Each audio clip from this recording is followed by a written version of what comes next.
अब पता चला जिन भगवान ने क्यों पूजा करते थे वो कुछ कर ही नहीं सकते थे, लेकिन हमारी हमारी आस्था थी, हो रहा था, फल रहा था, संस्कार प्रारब्ध, और हम क्रेडिट देते थे इन भगवानों को, और हमारी चाह बनी रही भगवान में, और कर रहा था वो खुद मालिक। तो उसी समय साधु वेशधारी भगवान शंकर ने कहा कि नीमा तेरा पति कहाँ, बुलाओ। उसने अपने पति को बुलाया। तो भगवान शिव ने कहा, यानी जो साधु रूप में खड़े थे, कि ऐसा कर बच्चा, एक कंवारी गाय ला जिसने दूध पीना छोड़ रखा हो और सांड न टच ना करी हो, जाके संग बैल नहीं लागा, और एक कुम्हार के घर से एक बिल्कुल ताजा स्वच्छ एक छोटा सा मटका ले आना जिसमें दूध निकाला करेंगे, घड़ा, छोटा घड़ा, बरोला, जैसे आजकल देगची होती है ना, डेगची इतने साइज का। वो गया तुरंत, कुंवारी गाय ले आया, और एक कुमार के घर से डेगची टाइप मटका ले आया मिट्टी का। भगवान शिव ने उस बछिया के कमर पे हाथ मारा, लंबे लंबे सतन हो गए और पात्र नीचे कर दिया। वो एकदम भर गया, अपने आप सतनों से दूध निकलना शुरू हो गया, और वो पात्र भर गया, अपने आप बंद हो गया फिर। और परमात्मा ने वो दूध पिया। तब उस माई को विश्वास हुआ कि अभी वो मरे नहीं, और महात्मा के चरण छुए, सो नमस्कार करे, आप तो सचमुच भगवान आ गए। इस प्रकार परमात्मा ने दूध पिया। अपने आत्माओं देखो, सबसे पहले हमने भगवान पहचानना है। अब हम सबसे पहले परमात्मा की पहचान करेंगे, तब हमारे हृदय में आस्था बनेगी। हु इज गॉड, परमात्मा कौन है। जिन सदग्रंथों को हम सत्य मानते, यानी वेदों को विश्व का प्रत्येक व्यक्ति ये मानता है कि सत्य है, और विशेषकर हिंदुओं के तो हृदय में समाये हुए हैं चारों वेद। और पुण्यात्मा वेद क्या है, ये कोई किसी डूम बाट के गीत नहीं, गॉड गिवन स्पिरिचुअल नॉलेज है, और भगवान की महिमा है इनके अंदर। अब वेदों के अंदर जो ज्ञान है, भगवान की महिमा है, वो क्या करता है, कैसी लीला करता है, और वो किसी ने कर रखी हो पृथ्वी पर, तो who is God, he is God, वो है परमात्मा जिसने वेदों में लिखी हुई लीला कर रखी हो, वो प्रमाणित करते हैं। पहले गरीबदास जी की वाणी से सुनाते हैं, उसके बाद आपको वेदों और परमात्मा की महिमा से प्रमाणित करते हैं।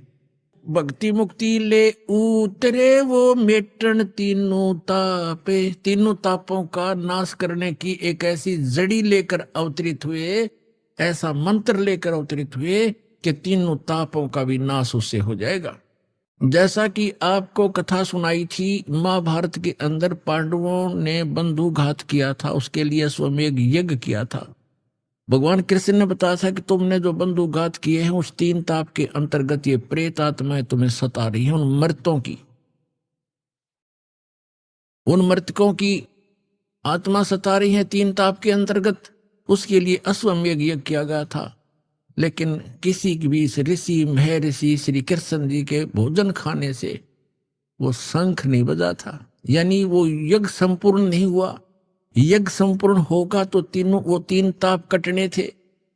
तो क्या बताते हैं, 33 करोड़ यज्ञ में आए, वो 88 सारे, 33 करोड़ देवता, 88,000 ऋषि, 12 करोड़ ब्राह्मण, 56 करोड़ यादव, सब उस यज्ञ में भोजन का खा चुके थे, शंख नहीं बजा था। 33 करोड़ यज्ञ में आए वो 88 सारे, 12 कोट वेद के वक्ता, वो सुपच का शंख बजा रे, बन तू पावेगा अपना किया रे, भोग गयो अपना किया रे।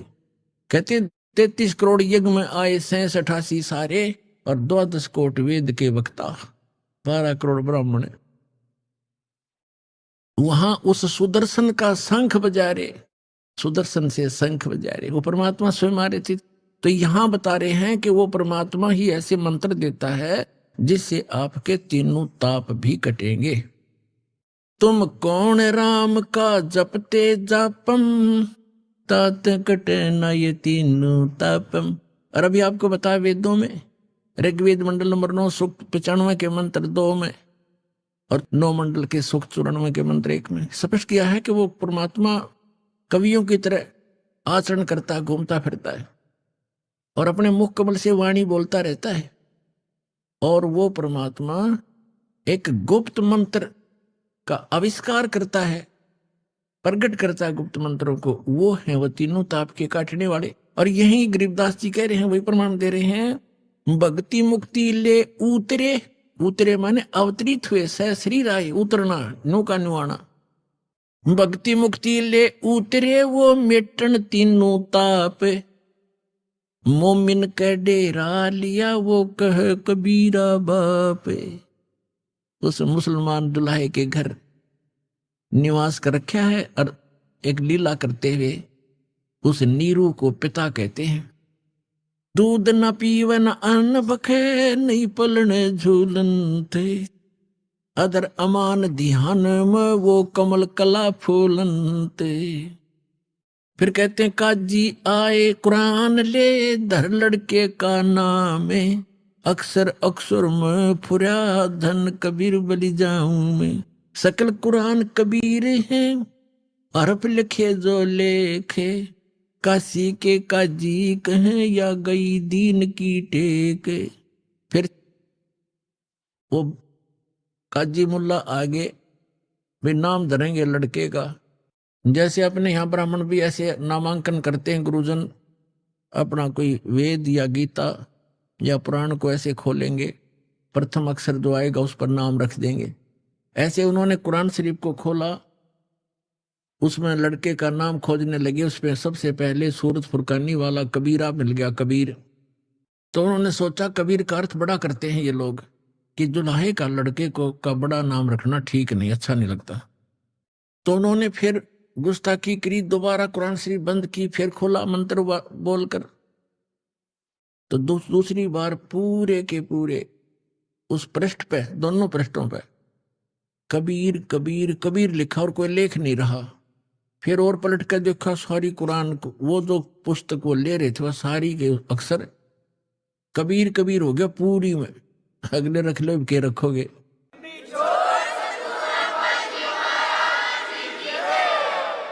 परमात्मा बोले एक आजियो मेरा नाम कबीर ही रहेगा। अब वो कुरान में कुछ और अक्षर रहे नहीं, वही पटक कर चले गए और कबीर नाम मालिक का प्रसिद्ध हुआ। शिव उतरे शिवपुरी से ये अवगत बदन विनोद, मैं के कमल खुशी भये जब लिया ईस को गोद। परमात्मा को गोदी में ले लिया। शिव उतरे शिवपुरी से, अपने लोक से आए, शिव मंडल से, शिव के धाम से। और मैं के कमल खुशी भये लिया ईस को गोद, कबीर साहब बच्चे को गोद में ले लिया। नजर नजर से मिल गई किया ईस पर्ण में, धन मोमन धन पूर्ण धन काशी बलि जाऊं मैं। अब शंकर भगवान जी खड़े थे साधु रूप में और आशीष दे रहे थे कि हे माई, धन है काशी नगरी जिसमें ऐसे महापुरुष का आना हुआ है। धन होगी ये नगरी, इसके ऐसे सारे ग्रह हैं, ऐसे ग्रहों में है, ऐसे इसकी मस्तक की रेखाएं बताती हैं। धन है ये काशी नगरी जहां से पुरुष का आगमन हुआ। कहते 7 बार चर्चा करी वो बोले बालक बहने। बालक 25 दिन का बालक बोलता है और 7 बार बोले श्री भगवान शंकर जी से। 7 बार चर्चा करी वो बोले बालक बहने, शिव को कर मस्तक धरा ल्या मोमिन एक धेनु। हे मोमिन, हे मुसलमान, हे बच्चा, जा एक धेनु, एक गाय लिया। अन ब्यावर को दूहत है दूध दिया तत्काले। कंवारी को दूहत है दूध दिया तत्काले, पीवे बालक ब्रह्म गति ता शिव भय दयाल। अपनात्मा इतनी महिमा इस परमात्मा की। अब पहले आप जी को दिखाते हैं। अभी तो दास ने वर्बली बताया, आदरणीय गरीबदास साहिब जी जो परमेश्वर से मिले थे और उनकी दिव्य दृष्टि खोली थी, उस आधार से पूर्व की घटनाएं जो की तो लिखी सच्चाई कि कंवारी गायों का दूध पिया परमेश्वर ने, शिव जी ने उसके कमर पर हाथ रख दिया, उसने दूध दिया और फिर वो देती ही रही कंवारी गाय और परमात्मा दूध पीते रहे। फिर दूसरी गाय लाए उसने, जब वो छोटी, फिर दूसरी लाए उसने भी ऐसे ही। तो ऐसे चलता रहा, कंवारी गायों का दूध परमात्मा पीते हैं। तो ये तो आपने गरीबदास जी की वाणी से सुना। अब वेदों को मैं भगवान की महिमा है, अब आपको वेदों से प्रमाणित करता हूं। ये देखिएगा ऋग्वेद मंडल नंबर 9। ये कहां से प्रकाशित है, किसने छापा है? ये है प्रकाशक है सर्वदेशी कार्य प्रतिनिधि सभा, महर्षि सिद्धांत भवन, रामलीला मैदान, नई दिल्ली से। और ये देखिएगा, ये इसका अनुवाद करता है, यहां से ये मुद्रित है। अब हम इसको आपको दिखाते हैं। ऋग्वेद मंडल नंबर 9 सूक्त 1 का ये मंत्र नंबर 9, ये 9 नंबर है। इसमें क्या लिखा है कि अभी अधन्या उत्सृणंती धेनव शिशुम, ये शिशु शब्द है इसके अंदर। सोम इंद्राय पातवे, इसका अनुवाद किया है इन्होंने आर्य समाजियों ने ही, लेकिन ये थोड़ा सा गलत करके दास उसको ठीक करेगा। उस सोम, सोम माने परमात्मा, उस सोम स्वभाव वाले पुरुष नहीं परमात्मा। देखो यहां देखना, सोम माने ये स्वयं ही, यहां पर ये खुद ही लिख रहे हैं 9वां मंडल सूक्त नंबर 1 का मंत्र नंबर 1 में। ये सोम माने सोम स्वभाव वाला परमात्मन, हे सोम स्वभाव परमात्मन, सोम माने परमात्मन। तो इसमें ये सोम शब्द है यहां पर। अब ऋग्वेद मंडल नंबर 9 सूक्त 1 मंत्र 9 को पढ़ रहे हैं हम, 9 को। इसमें लिखा कि उस इमम माने उस, सोम माने परमात्मा को, शिशुम जो बालक रूप में प्रकट होता है, शिशु रूप में, ये कुमार अवस्था में ही। अभी अधन्या, अधन्या माने अहिंसनीय, अहिंसनीय लिख दी। अपुरात्माओं, देनो माने गौवे, अभी माने पूर्ण रूप से, सब प्रकार से, पूर्ण रूप से। अधन्या अहिंसनीय कर दिया इन्होंने, ये अनुवाद गलत कर रखा है। इसका अर्थ बनता है जैसे हमारे यहाँ क्षेत्र में हरियाणा के अंदर जो गाय नए दूध नहीं होती गऊ, उसको कहते हैं ये बिना धनाई है, बिना धनाई। अधन्या जो गर्भ ना धारण किया हो, और अभियधन्या यानी पूर्ण रूप से कंवारी। अभियधन्या का माने है कंवारी, जिसको बैल ने कभी टच ना किया हो। यहां स्पष्ट इसका अर्थ बनता है। अब देखें ऋग्वेद मंडल नंबर 9 सूक्त नंबर 1 का ये मंत्र नंबर 9 पढ़ रहे हम। इसका अर्थ ये बनता है उस अमर पुरुष को, उस अमर पुरुष जो शिशु रूप में प्रकट होता है, उस अमर पुरुष की परिवर्ष की लीला, ये कहते हैं। इनका अर्थ पढ़े पहला, उस सोम स्वभाव वाले पुरुष को यानी परमात्मा को जो शिशु रूप में प्रकट होता है। अभी ये तो गलत कर रहे हैं, कुमार अवस्था में श्रद्धालु पुरुष को जो शिशु रूप में प्रकट होता है, अभी सभी प्रकार से। धन्य माने कंवारी, धेनव माने गौवें, तृप्त करती हैं, तृप्त करती है माने उसका पालन पोषण करती है, परवरिश की लीला होती है। तो इसका अर्थ है उस उन कंवारी गायों के द्वारा उस शिशु रूपधारी परमात्मा, बालक रूपधारी अमर पुरुष की परवरिश की लीला होती है। कंवारी गायों द्वारा अभी अधन्या धेनव शृणंती तृप्त करती हैं, शिशु माने कुमार, शिशु रूप में प्रकट परमात्मा को। अपनात्माओं, ये तो हमारे वेद बताते हैं कि वो अमर पुरुष जब शिशु रूप धारण करके यहाँ आते हैं, प्रकट करते हैं अपने दूसरी प्रकार की स्थिति में, उस समय वो बालक रूपधारी परमात्मा के परवरिश की लीला कंवारी गायों द्वारा होती है। अब ये कबीर सागर है, 600 वर्ष पहले धर्मदास साहिब ने लिखा था। परमेश्वर की लीलाओं को सुन सुनकर और देख देख कर आंखों देखा। तो इसमें और प्रमाणित करते हैं आपको, देखिए कबीर सागर।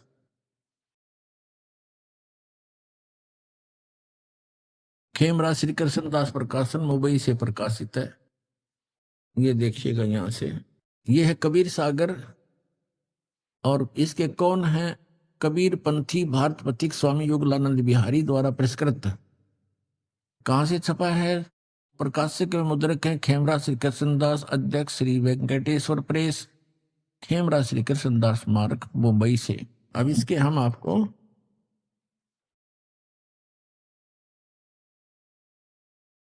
अब इसमें लिखा है ज्ञान सागर के अंदर कि सुन जुल्हा मन भयो आनंदा, जिमी चकोर पायो निशी चंदा। रात्रि में जैसे चकोर ने चांद दिख जाए, इतना खुश होया बच्चे को पाकर। और सुत ले चले हर्ष मन कीन्या, तासो पुन असबोल ही दीन्या। सुत काशी को ले चले लोग देखते आवे, अन पानी बक्से नहीं जुल्हा शोक जनावे। वो कुछ खावा पीवा था नहीं, जुल्हा दुखी हो गया जुल्हा। तब जुल्हा मनकीन तिवाना, रामानंद सो कही उत्पाना। इन्होंने कुछ गलतियां कर दी लिखण में, बाद में हेरफेरी कर दी। इसलिए कबीर साहब ने दया बख्शी अपनी प्यारी आत्मा गरीबदास साहिब गांव छुरानी जिला दद्दर वाले के द्वारा अपनी महिमा की वाणी पुनः प्रकट करवा रखी। और कबीर सागर में कहा है कि बर्म पंथ में गरीबदास का पंथ होगा, उसमें मेरी महिमा की वाणी फिर प्रकट होगी। इसलिए इसमें कोई गड़बड़ है तो उसे शुद्ध हो जाती है, सिद्ध हो जाती है। इसमें इन्होंने रामानंद जी से जोड़ दिया कि वो नीरू जो है रामानंद ऋषि के पास गया और उससे अपने बच्चे के दुख के बारे में बताया। यो दूध नहीं पीता। रामानंद जी ने फिर कहा कि कुंवारी गाय लाओ, तुम्हारा पुत्र कोई ज्ञानी है, विद्वान पुरुष है, ये आम व्यक्ति नहीं है। वो कुंवारी गाय लाए और फिर उसने उसके दूध से वो तृप्त हुआ। फिर वो, तो ये कहने का भाव ये है जैसा भी है उस हमने ये देखना है कि ये लीला कबीर साहब ने की, चाहे वो रामानंद ने की कही या वास्तविकता जो गरीबदास जी ने बताई वो सत्य है। और इसमें भी ये प्रमाण है कि बचपन में उनकी परवरिश की लीला कुंवारी गायों से हुई। और आज तक किसी भी महापुरुष की हम हिस्ट्री खूब पढ़ चुके हैं, ये वेदों में वर्णित विधि अनुसार महिमा अनुसार किसी की भी लीला खरी नहीं है, एक कबीर साहब ने छोड़कर। तो इसे सिद्ध हो जाएगा कबीर इज गॉड। अब देखो, तब जुल्हा मन कीन तिवाना, रामानंद सो कही उत्पाना। मैं सुत पायो बड़ो गुणवंता, कारण कौन बखे नहीं संता। हे संत ये किस कारण से भोजन नहीं खा रहा। रामानंद धान तब धारा, जुल्हा सो तब वचन उचारा। पूर्व जन्म ते ब्राह्मण जाति, तो पहले ब्राह्मण था, तेरी कोई सेवा में कमी होगी।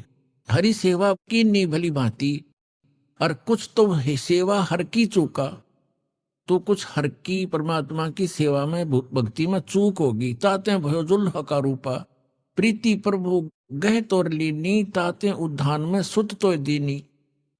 परमात्मा तेरे से प्रसन्न हो गया तो इसलिए तुझे वहां जंगल में पुत्र दिया।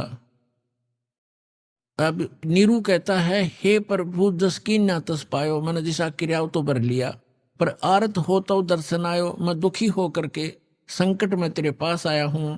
सो कहिए उपाय गुसाई, बालक अक्षुदावत कुछ खाई। रामानंद अस युक्ति विचारा, तुम सुत कोई ज्ञानी अवतारा। तेरा पुत्र कोई विद्वान पुरुष है, कोई अच्छी आत्मा है। बछिया जाही बैल नहीं लागा, वो बछिया ला जिसने बैल ने टच भी नहीं किया हो। सो ले ठाड़ करते ही आगा, उसके पास लाकर खड़ी कर दे। वह कुंवारी बछिया लिया। दूध चले ते थन ते दूध धरो छिपाई। अक्षुदावंत जब होवे ताक कह देव खवाई। जुल्हा एक बछिया ले आया, कुंवारी बछिया, जाके संग बैल नहीं लागा। और चलो दूत कोई मरम न पावा। चलो दूत जुल्हा हरसाना, राख छिपाए कहो नहीं जाना। अब यहाँ दूत शब्द है ना, इसमें ये भी इन्होंने, अब दूत कौन था जो ये यहाँ लिखा गया? वो परमात्मा आए थे, भगवान शंकर आए थे और वो फिर चले गए, अचानक अंतर ध्यान हो गए। तो उन्होंने ये सोचा था नीमा ने, ये कोई भगवान का भेजा हुआ दूत था और इसने मेरा संकट निवारण कर दिया। अब यहाँ देखो, दूध तब पीवत नाम कबीरा, दूध तब पीवत नाम कबीरा। खेलत संत संग मत धीरा। अपनात्मा हमने सबसे पहले ये पहचान करनी है कि जिस भगवान की, जिस अल्लाह की, जिस खुदा की हम भक्ति कर रहे हैं वो सचमुच भगवान भी है कि नहीं। बिल्कुल सही है। जब हम कोई सौदा करने जाते हैं, लाल लेते हैं या कोई भी वस्तु लेते हैं, तो हम ये तो देख ले ये वस्तु वो है कि नहीं। तो आज आपके समक्ष हमारे पवित्र सदग्रंथ वेदों ने सिद्ध कर दिया कि भगवान जब शिशु रूप धारण करके आता है, उनकी परवरिश की लीला कुंवारी गायों से होती है। और परमेश्वर ने स्वयं 600 वर्ष पहले यह लीला की, क्योंकि वो तो गुण है, वो करते ही करते हैं। और ये भी वेदों में प्रमाणित है कि ऊपर के लोक में रहता है, सह शरीर है, मनुष्य दृश्य है, देखने में राजा के समान है, सिंहासन पर विराजमान है। वहां से सह शरीर चल के आता, अच्छी आत्माओं को मिलता है, उनको उपदेश देता है, ज्ञान देता है, कवियों की तरह आचरण करता है, और वो ऐसे गुप्त मंत्र का आविष्कार करता है। और यही आदरणीय गरीबदास साहिब जी ने बता दिया, और यही हमारे 600 वर्ष पहले मालिक ने लीला की उनकी जीवनी में विद्यमान है। तो गरीबदास साहिब जी ने कहा है, हम सुल्तानी नानक तारे दादू को उपदेश दिया, जात जुलाहा भेद न पाया वो काशी मोह कबीर हुआ, अनंत कोट ब्रह्मंडे का एक रति नहीं भारे, सतगुरु पुरुष कबीर हैं ये कुल के सृजनहार। आगे रामानंद और परमेश्वर की गोष्ठी कभी फिर सुनाएंगे। ऐसा कमाल कर रखा गरीबदास जी ने, यथार्थ चित्रार्थ कर रखी है परमात्मा की आंखों देखी महिमा। तो पुण्यात्मा सौभाग्य आपका, आप वो बच्चे हो भगवान के जो 64 लाख में से हो, और आपको खोज रहा कहीं ना कहीं से ला करके, किसी भी माध्यम से, कोई पुस्तक के माध्यम से, कोई टीवी के माध्यम से, आप वो लाल हो उस परमात्मा के, जिसके लिए ये खुद कहते हैं गोता मारूं स्वर्ग में और जा बैठूं पाताल। कबीर साहब की महिमा गा रहे हैं। गरीबदास ढूंढता फिर अपने हीरे मोतीलाल। आप देख रहे हो यहाँ आसपास के क्षेत्र के लोगों को ये विश्वास नहीं हो रहा कि बरवाला में कोई आया है, और आप 1000 2000 1500 500 800 किलोमीटर से आकर मालिक के बच्चे यहाँ खींचे आ रहे हो, तो आप उस परमेश्वर की विशेष आत्मा हैं। वैसे तो परमात्मा ने कहा कि अब पूरे विश्व को ज्ञान दूंगा, ये सभी मेरे बच्चे हैं। ये थोड़ा लेट आएंगे, पछताएंगे, घना रोया करेंगे इस समय को। और गरीबदास साहब कहते हैं कि ये संसार समझदा नाही, कहंदा श्याम दोपहरे नू, गल साधनाएं कर रहे हैं, उन्हीं को सत्य मान रहे हैं। इसे गंदे लोक में इतने दुख पा रहे हैं, फिर भी कहते हैं हम ठीक ठाक हैं, यहाँ खाक ठीक ठाक है। आज से कुछ भी है, मुख्यमंत्री है, कल एक्सीडेंट में मर जाता है, खाक ठीक ठाक है, कल गधा बनेगा। तो कहते हैं ये संसार समझदा नहीं, कहंदा श्याम दोपहरे नू, जल रहे हैं धूप में और कह रहे हैं हम ठीक ठाक हैं, श्याम बता रहे हैं इसको। और गरीबदास ये वक्त जात है, रोवोगे इस पैरे नू, ये समय जाता है हाथ से, फिर रोया करोगे। या अब इस मनुष्य जीवन में ये सत भक्ति नहीं मिली, और दास परमात्मा ने अपना कुत्ता भेज रखा, आपको जगा रहा है, और अब भी नहीं पहचानोगे तो कहते रोया करोगे इस समय को, फिर हाथ नहीं आओगा। समझा है तो सिर धर पाओ, और बहर नहीं रे ऐसा था।